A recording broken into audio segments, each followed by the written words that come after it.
Hello guys, it's Jenny Piptabili Norman. Itong nagtanim tayo, tapos nandito tayo sa bansa na parang nakikumpita na tayo sa mga Swedish na yan. Parang kung ano-ano nilagay ko dito sa ano ko, sa kitchen ko. Maganda naman yung kitchen namin kasi sa tatay pa yun. Frank, ayaw ko nang ipatanggal kasi the beauty is still there. And then, pang old fashion naman kasi yung dating. Nilagay ko siya guys, kasi naipit doon sa ibaba.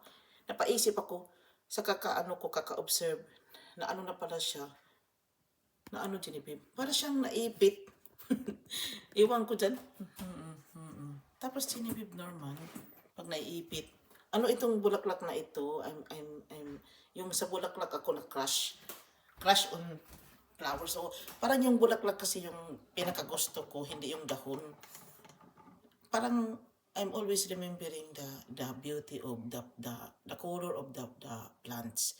Itong tagitis, parang may yellow naman siya, orange. Pero pinakabit ko talaga, ito talaga, ito. Yung kulay niya, yan talaga ang pinakabit ko sa lahat, sa mga tagitis. Balik-balikin ko talaga every year guys.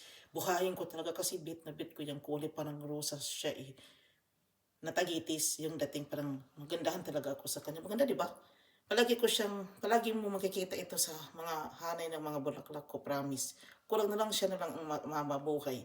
Yung iba hindi na kasi parang nakapokus kasi ako sa kanya na nabuhayan din naman ako. Every year talaga meron siya. Iwan ko next year guys, dito talaga. Maraming salamat. Bye.